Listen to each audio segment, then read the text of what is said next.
Hey guys, welcome back. This is Jack from geekassets.com, and it's Sunday afternoon, and of course I've watched so many hours of Netflix already that I am bored to death. Had to take a break during this pandemic where we're all quarantined. The one thing I can tell you is I hope you guys are checking out lots of great channels on YouTube, comic book channels. There's so much cool content coming out because everybody has nothing better to do. So they're showcasing books that we haven't seen, and content that we haven't seen before. And it kind of got me thinking, what could I show you guys that's not the standard CGC books that we're doing loans against, our comic book collateral loans? Hold on one second. There's something on the screen here. There we go. So I didn't want to show just the same old stuff. So this video is going to be a little bit different. I opened up a box that was sitting in the back of my closet in my comic book room. And what I found in there was pretty interesting. So it's not comic books per se. It's not our CGC stuff or things that we're doing loans against. But I thought it'd be kind of cool just to show you guys what was in the box. So for all those old timers like myself that were around in the late 70s and throughout the 80s, the comic book industry was very different.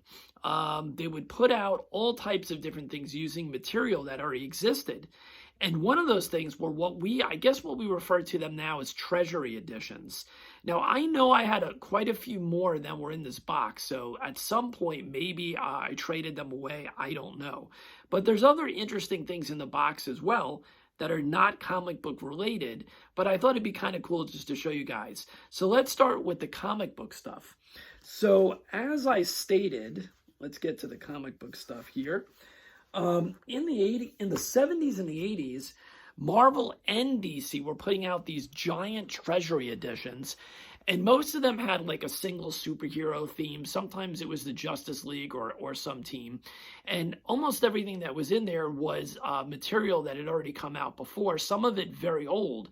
So for young collectors like myself back then, it was pretty incredible to read stories that were from the 50s or even earlier than that being reprinted, because it's not like today where we're so used to all these facsimile editions or true believers or whatever they're called coming out where we can see X-Men #1 or whatever it may be.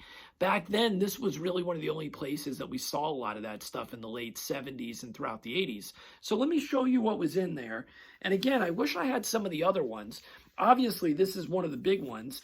This is one that they called Famous First Editions, and this is basically the True Believers or the facsimile editions. This is how they did them back then. And look at the price, $1. Okay, $1, and here's Action Comics #1. All right, Action Comics #1. Can you imagine something this big and it was only $1? And by the way, for anybody that's interested, I guess they did number these. So this is C26. So I'm sure if we went on somewhere on the internet, there must be a listing of all the ones that actually came out, or probably in the Overstreet Guide or something. But it's the full deal. Interesting back. Here's the actual back cover of Action Comics #1, I guess. And it's pretty cool because you can see in here everything that was in here. And of course, it's bigger than life, so it's pretty interesting to see. And here's the first page, which is the exact page of Action Comics #1, the cover. So that's the first thing that was in the box. And I know they did most of the big first editions, DC did, and I don't think I have them all, but I do have a few here. Here's another famous first edition, and this is F4, and again it was $1, and it's the first appearance of the real Captain Marvel. Just joking, not trying to start a big fight here. Captain Marvel from DC, or Fawcett Publications was what it was back then. So here's Wiz Comics #1, the first Captain Marvel. And let's see what they have in here. That's pretty cool. So here's the back pages. You can see that. Here's the back pages. And let's take a look. And here's obviously the cover. 10 cents, huh? And there we go. There's Billy Batson. So that's Wiz Comics #1, okay, in our first famous edition. famous first edition. And here's another famous first edition. And one of my favorite characters, the Flash, the Golden Age Flash. I love Jay Garrick. And one of the actual comics I'm looking for now is I'm looking to include in my collection a CGC of the original Flash. Not sure which one. I'm not looking for a specific one. I just want a nice low mid-grade copy of one of those original Flashes. So if you guys are looking to sell any of those, definitely go to geekassets.com and fill out the comic quote form and let us know that you're interested in selling one. And that's really for my private collection. So by all means, go ahead to geekassets.com and check that out and let me know if you have something you're looking to sell. So this is Flash Comics #1, and it's the first appearance of the Golden Age Flash, Jay Garrick. Look at that. There's the back, what the back page looked like. Nice. This also had Johnny Thunderbolt. It had a Hawkman story in there. Pretty cool. All right. So let's see. Here's another one.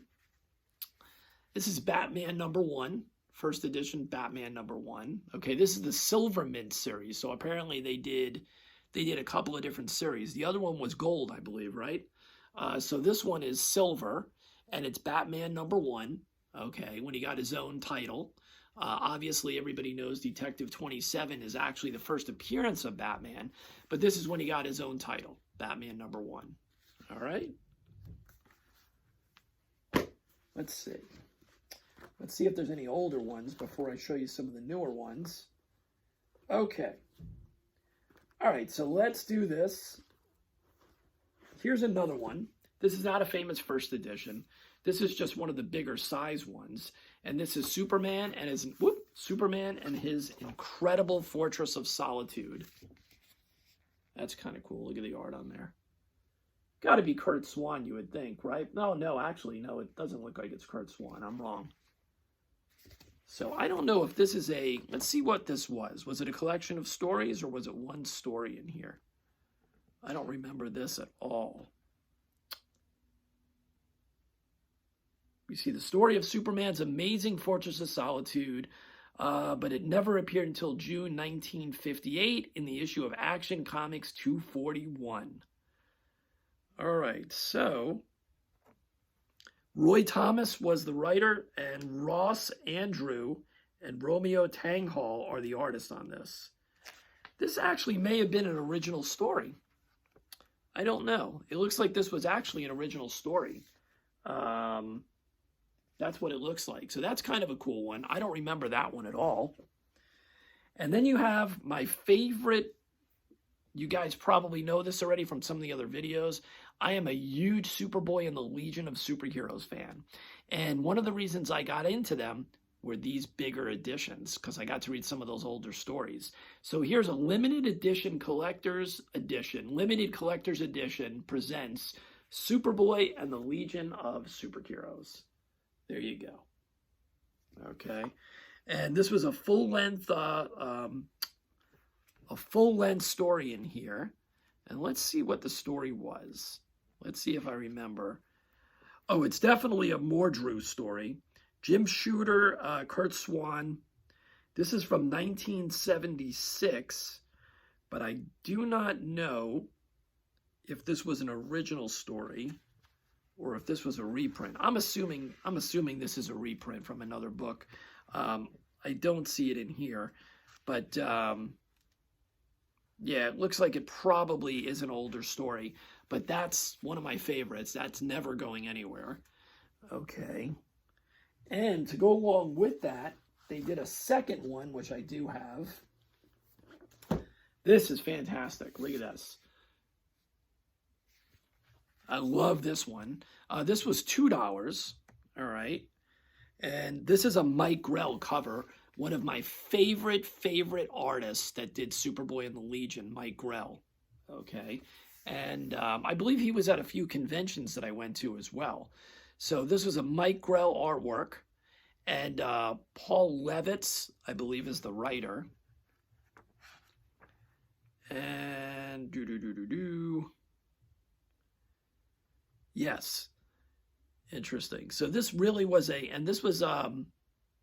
this is a reprint story, basically. So this wasn't another book.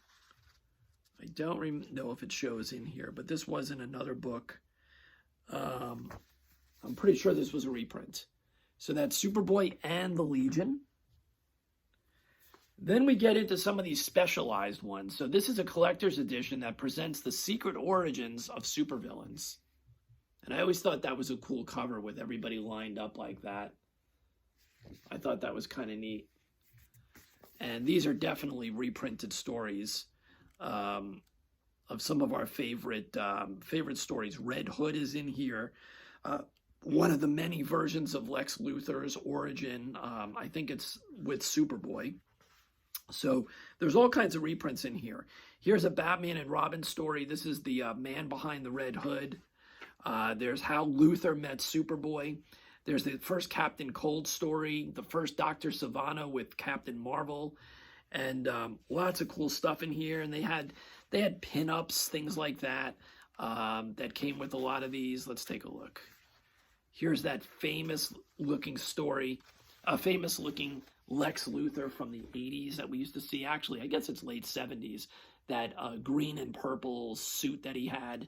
I think it was late 70s when that was first introduced. But there's the pinup for Lex. And that's that. And I remember this one very, very well. And then you have something that is pretty historic.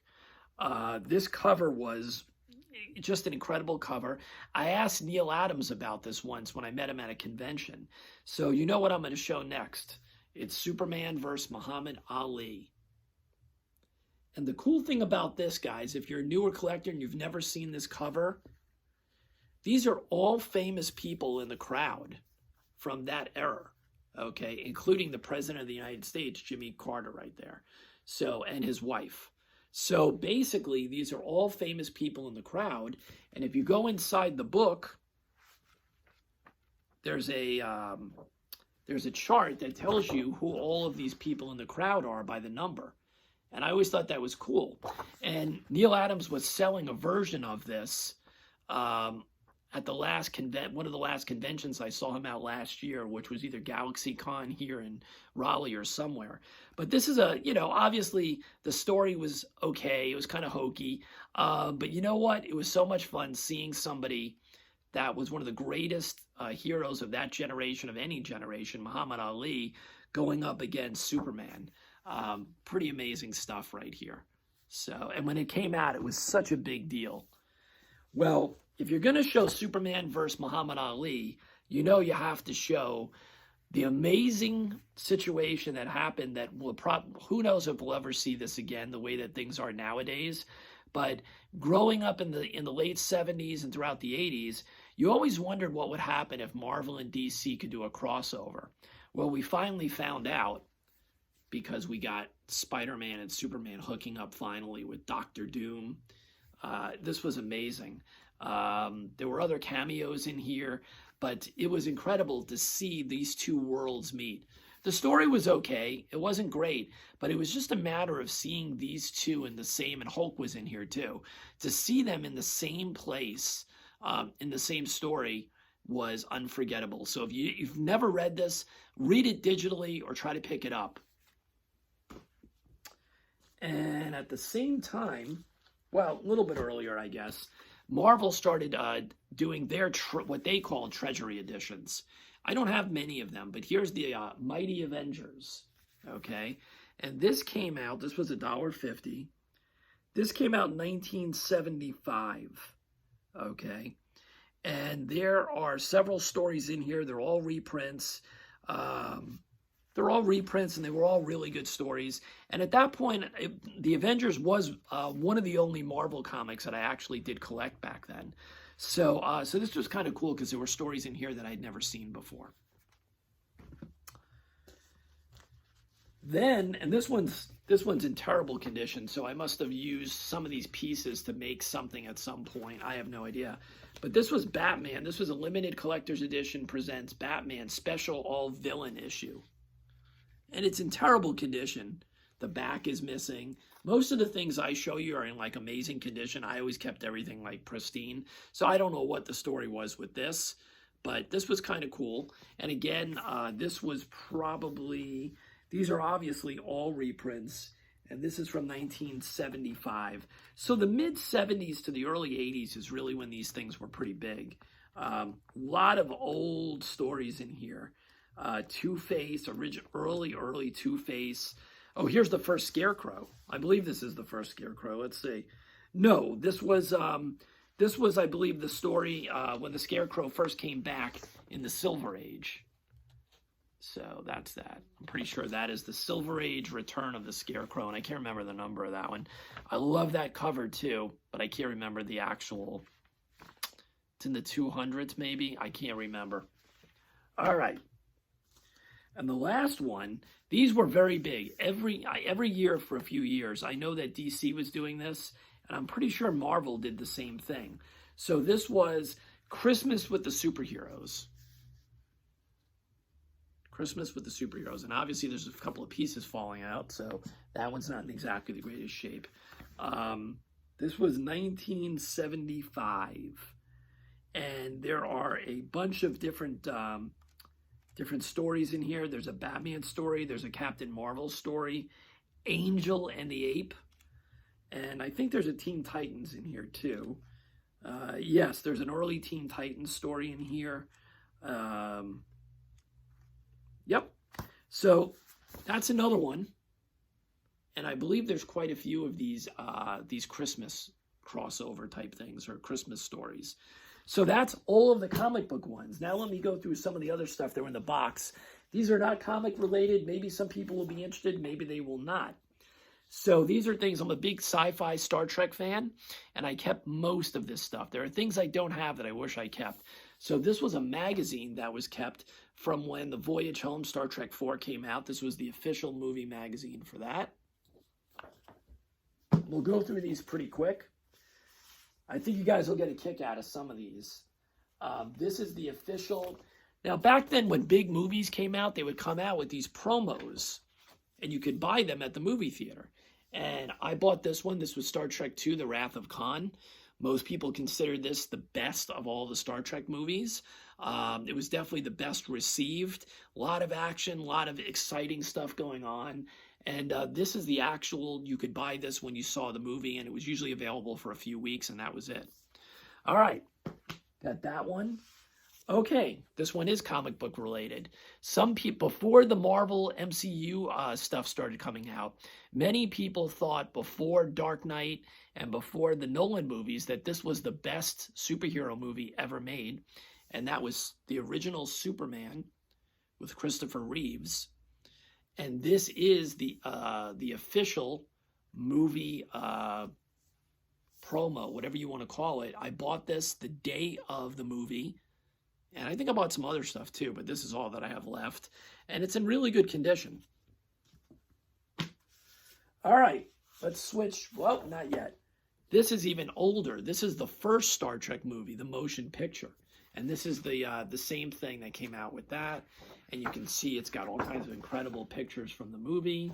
And this was the first time Star Trek came back after it was canceled. It ran from 1966 to 69.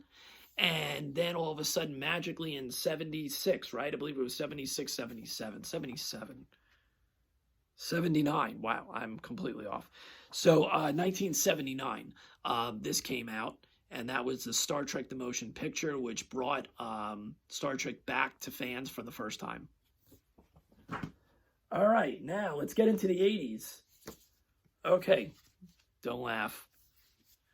This is Duran Duran from the 80s. This was some type of poster book. I have no idea where I got this from.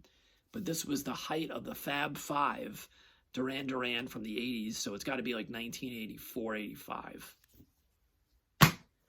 Now we're going to get into some pretty amazing music. One of my favorite bands of all time, Genesis.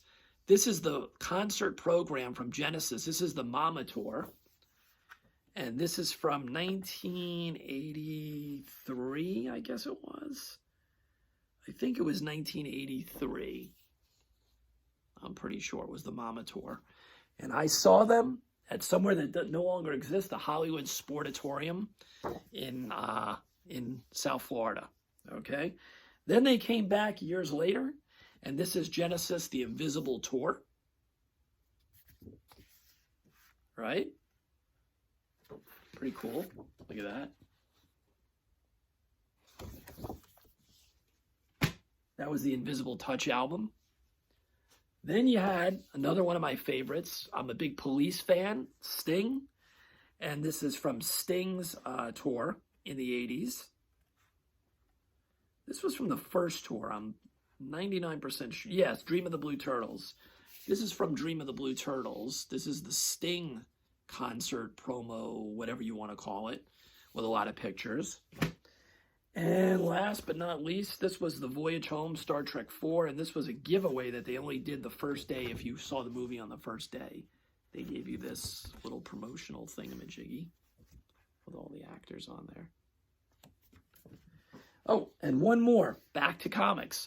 So this is Amazing World of DC Comics. This was a magazine that was put out for a very short period of time by DC. And it usually had all kinds of articles and history of different comics and things that first came out. And this is kind of cool. This is Dick Milgram. This is pretty funny. In a Superman, Dick Milgram, I think, was the editor-in-chief at one point.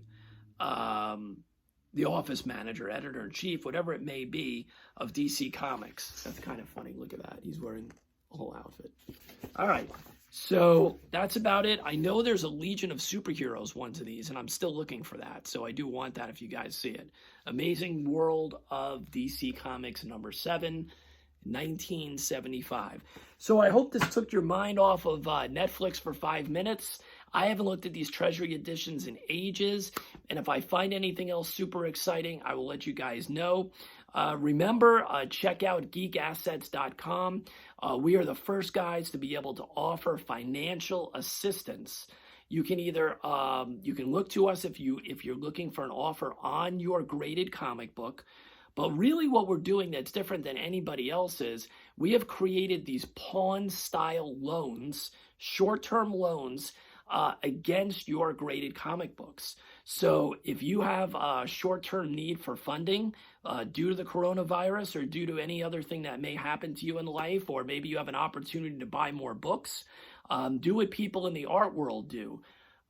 Be able to take what you have as assets and unlock the value in those current assets to be able to expand your collection and be able to buy more by utilizing and tapping into the value of what you already own. So the loans that we do are usually between 3 to 6 months.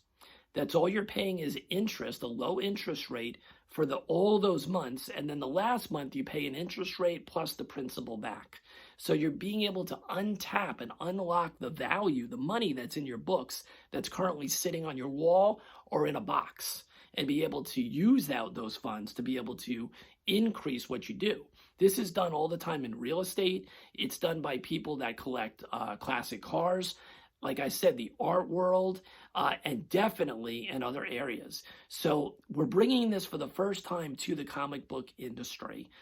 These short-term collateral loans, we do not check your credit. These are non-recourse loans. The only thing that you're putting up is the actual asset, the slab itself. So go to geekassets.com. You can watch all the videos there or here on YouTube that explains how we value it, how it works, what happens.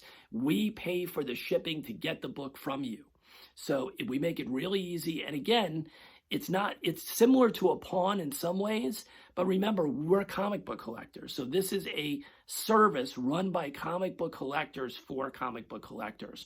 We also know that due to the problems that are happening, many dealers are hurting as well. So we are opening up this service to dealers as well. Whether you do the convention circuit or you have an LCS, whatever it is, we're looking to help you. So just contact us through our website, geekassets.com. You can reach us at geekassets@gmail.com, or you can reach us, and you should subscribe and follow us on Instagram as well. We show a lot of cool books there, and we're doing a lot of giveaways. So go to _assets at geek_assets on Instagram. Make sure you're following us. We're going to have a lot of cool stuff coming up. I hope you guys enjoyed the video. And if you haven't seen these Treasury editions, most of them are really inexpensive. So you can get these on eBay or anywhere. And I'm telling you, it's a lot of fun. It's a really inexpensive way to collect and read some of these books if you're into holding something and not just looking at them digitally. Have a great day. Please be safe. We'll see you on Instagram. Check out the rest of our YouTube videos, and we're here to help you with comic book collateral loans. Till then, we'll see you next time. Bye-bye.